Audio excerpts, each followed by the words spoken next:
5 লক্ষ কণ্ঠে গীতা পাঠের আয়োজন করা হয়েছে। 5 লক্ষ কণ্ঠে গীতা পাঠ অনুষ্ঠিত হবে কলকাতার ব্রিগেড প্যারেড গ্রাউন্ডে। 2023 সালে 1,35,000 লোক নিয়ে এই গীতা পাঠ সম্পন্ন হয়েছিল। আপনারা হয়তো অধিকাংশ লোক এখান থেকে উপস্থিত হতে পারেননি, কিন্তু এবারে আগ্রহ করব ব্যক্তিগত প্রচেষ্টায়, যে কেউ বাস ভাড়া দেবে এরকম বিষয় নেই আর কি। গতবারেও তাই হয়েছিল, ব্যক্তিগত প্রচেষ্টায় 1,35,000 লোক উপস্থিত হয়েছিলেন। এবারেও ব্যক্তিগত প্রচেষ্টায় 5 লক্ষ লোক উপস্থিত হবে, সেই রকম আশা আমরা রাখছি। ভগবানের বাকি যা কৃপা হবে সেটা হবে। এখন এই গীতা পাঠের অনুষ্ঠান হঠাৎ করে কেন আয়োজন করা হয়েছে? দুটো বিষয়। আমরা হিন্দুরা আমাদের ধর্মগ্রন্থ ধর্মশাস্ত্রকে আমরা নাচা গানা আর খিচুড়ি খাওয়ার সঙ্গে গুলিয়ে ফেলেছি। প্রকৃত যে ধর্মচর্চা, প্রাত্যহিক দৈনন্দিন জীবনে যে ধর্মচর্চা, সেই ধর্মচর্চার স্থান নেই। আমরা আগে বাড়িতে বাড়িতে দেখতাম মায়েরা রামায়ণ মহাভারত পাঠ করতেন, রামচন্দ্রের চরিত্র বর্ণনা করতেন, যুধিষ্ঠিরের ধর্ম যে চরিত্র সেই চরিত্র বর্ণনা করতেন, বিভিন্ন ন্যায় নৈতিকতা আমাদের ধর্মশাস্ত্র থেকে শিখতেন। কিন্তু বর্তমানে আমাদের মায়েদের একটা বিশাল পরিবর্তন ঘটেছে, যেগুলো বিপ্লব হয়েছে মায়েদের মধ্যে। সন্ধ্যেবেলায় একটা ছোট্ট করে একটা বক্স, কালো বক্স বসানো আছে বাড়িতে, আর এতটুকু একটা যন্ত্র টিপে দিল, কার কটা বিয়ে, কে কার বইয়ের সঙ্গে পালাচ্ছে, সেই সিরিয়াল দেখে মাথা খারাপ। সেই জন্যে আপনি আজকের যদি মনে করেন এই সিরিয়াল দেখে আপনার ঘরে রামের মতো সন্তান জন্মাবে, সিরিয়াল দেখার পরে আপনার ঘরে ভরতের মতো ভাই জন্মাবে, সিরিয়াল দেখে আপনার ঘরে মা সীতার মতো চরিত্রবান কন্যা সন্তান জন্মগ্রহণ করবে, তাহলে আপনারা ভুল ভাবছেন। এই সিরিয়ালের ঘটনা দেখে এই কার 4টে বিয়ে, কার 5টা বিয়ে, খেয়ে কার নিয়ে পালাচ্ছে, এইসব দেখার পরে আপনি কখনো আশা করতে পারবেন না যে আপনার ঘরে চরিত্রবান সন্তানের জন্ম হবে। সেই জন্যে আমাদের যে সনাতন হিন্দু ধর্ম, এই ধর্মের মধ্যে মানুষের আধ্যাত্মিক চেতনার উন্মেষ। ঠাকুর বলতেন যে তার আদেশ না হলে সমাজের কাজ করা সম্ভব নয়। আজকের যে তার আদেশ বলতে ভগবানের আদেশ না হলে সমাজের কাজ করা সম্ভব নয়। আমরা কি করেছি? আমাদের গীতাতে ভগবান শ্রীকৃষ্ণ বলেছে আমরা কেউ শরীর নই, সব আমরা আত্মা, পরমাত্মার অংশ স্বরূপ আমরা সবাই।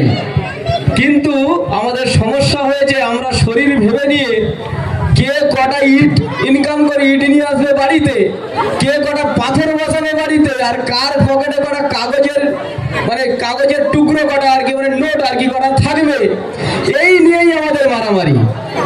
সেই জন্য মায়েরা দেখুন, সমাজে মায়েদের স্থান অনেক উপরে, বিশেষ করে হিন্দু সমাজ। আমাদের দেখুন দুর্গা পুজো, লক্ষ্মী পুজো, কালী পুজো, সরস্বতী পুজো, আমাদের সব কিন্তু মায়েদের নামে। মনসা পুজো সেও মায়েদের নামে, জগদ্ধাত্রী পুজো মায়েদের নামে, বাবাদের নামে কটা পুজো হয়। এই শিব কার্তিক ইত্যাদি বলে আমদানি হয়েছে, আবার তো সে কার্তিকে ওরা নাম বদলে গেছে। আগে কার্তিক ঠাকুর দিকতো, এখন বলতে মাগো দরজা খুলে দেখ তোর হামল এসেছে। হ্যাঁ, সে হামল এসে গেছে বাড়ির মধ্যে, কার্তিক আর কার্তিক থাকছে না, সমস্যা হয়ে গেছে মা।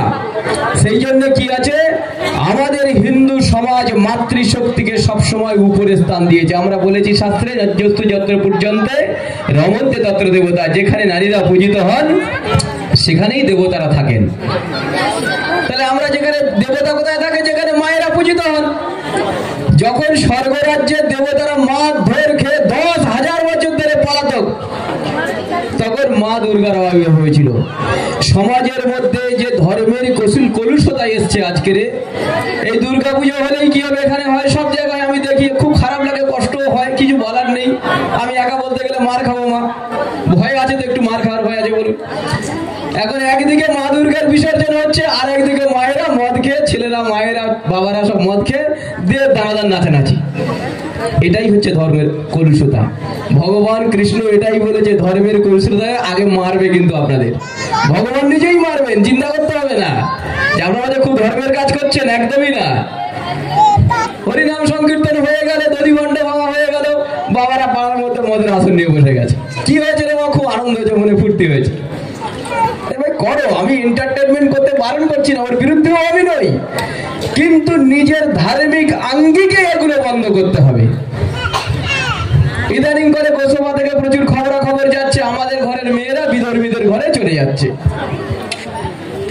মানে হিন্দু ছেলের পছন্দ হচ্ছে না, সব মুসলমান ছেলের ঘরে যেতে হবে। এইরকম একটা ট্রেন্ড তৈরি হয়েছে, মুসলমান ছেলেরা তাদের ঘরে চলে যাচ্ছে হিন্দু মায়ের মেয়েরা। এই জন্য বাড়িতে মহিলাদের মায়েদের মধ্যে এই সচেতনতা আনা দরকার। আমাদের ঘরে যে দেবী, অন্য ঘরে সে কি আছে? দাসী। সে বাচ্চা তৈরি করার ফ্যাক্টরি। সেই জন্য বাবা দেবীর ঘরে দেবীর সম্মান নিয়ে থাকো, অন্যের ঘরে যাওয়া যাবে না যেখানে সে দাসীর সম্মান পাবে আর 3 তালাক করে তাকে বিসর্জন দিয়ে দেবে। সেই জন্য কি আছে? সচেতনতা দরকার। আমাদের বলেছেন আমাদের স্বামী বিবেকানন্দ, স্বামীজি বলেছেন কি, যে কখনই তুমি হিন্দু পদ পাচ্ছ, যে তখনই তুমি হিন্দু পদ পাচ্ছ যখন এই হিন্দু নামধারী কোনো ব্যক্তি, কোনো ভাষাভাষী, কোন দেশ কাজ যেখানেই থাকবে, যদি বিপদে পড়ে, নিজের সন্তান বিপদে পড়িলে যেমন করে আপনি উদ্বিগ্ন হইয়া ওঠেন, তেমন করিয়া হিন্দু সমাজের কোন নামধারী ব্যক্তি যদি বিপদগ্রস্ত হন, আপনি যদি সেই উদ্বিগ্নতা দেখাতে পারেন, তখনই আপনি হিন্দু পদবাচ্য হইবেন। ব্যাপারটা কি হলো না, হাততালি দিয়ে উড়িয়ে দেওয়ার ব্যাপার না, এটা হাততালি দেওয়া না, মনের মধ্যে গাঁথার ব্যাপার আছে। তাহলে ব্যাপারটা কি হলো? বাসন্তীতে হিন্দুরা মার খাচ্ছে, আমাদের তো এখানে কিছু হচ্ছে না, সুতরাং আমরা চেপে যাই। তাহলে আমি হিন্দু পদবাচ্য থেকে স্বামীজির কথা অনুসারে তাহলে দূরে সরে গেলাম। সেই জন্যে আমরা যারা এখানে আছি, যারা উপস্থিত আজকের এখানে হয়েছি, আমরা সবাই, এই দেশ আমাদের, লক্ষ লক্ষ বছর ধরে আমাদের মুনি ঋষিরা, সাধু সন্তরা, সন্ন্যাসীরা এই দেশকে তাদের ত্যাগ তপস্যা দ্বারা সিঞ্চন করে আমাদেরকে বৃদ্ধি করেছে, বড় করেছে। এই দেশের অধিকার আমাদের, সেই জন্য আমাদের এই মাটির অধিকার, হিন্দুর স্বাভিমান রক্ষার লড়াই। এই জন্য সবাইকে একত্রিতভাবে আসতে হবে, নিজের জীবনে ধার্মিকতা আনতে হবে, আর সবাই ধার্মিক হব, এই আশা আকাঙ্ক্ষা রেখে আমি গুরুচরণে আমার বাণী বিরাম দিচ্ছি। সবাইকে পুনর্বার প্রণাম জানাচ্ছি।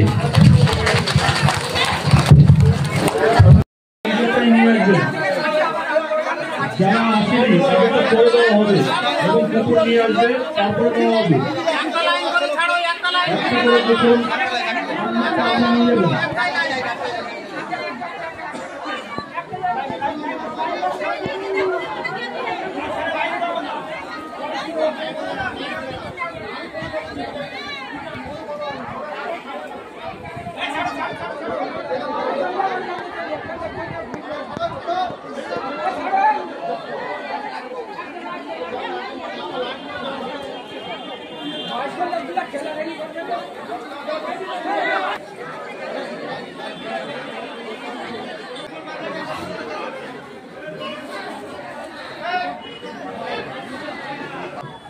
তারা পরে এসে নিয়ে যাবেন এবং কুপন নিয়ে আসবেন। নিজেরটা নিজে নিয়ে যাবেন এবং কুপন একটাই নিয়ে আসবেন।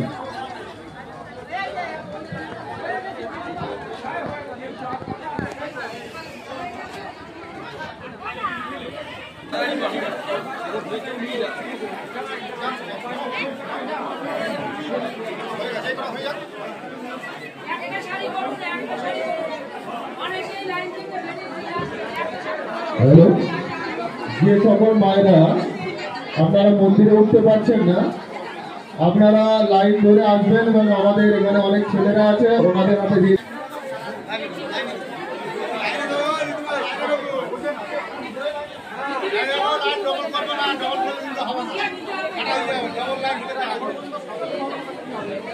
ও কাকা লাইনে যাও, এখানে এসে দাঁড়া লাগে না, এই জায়গাটা জল হয়ে যাচ্ছে, এই জায়গাটা ফাঁকা রাখতে হবে।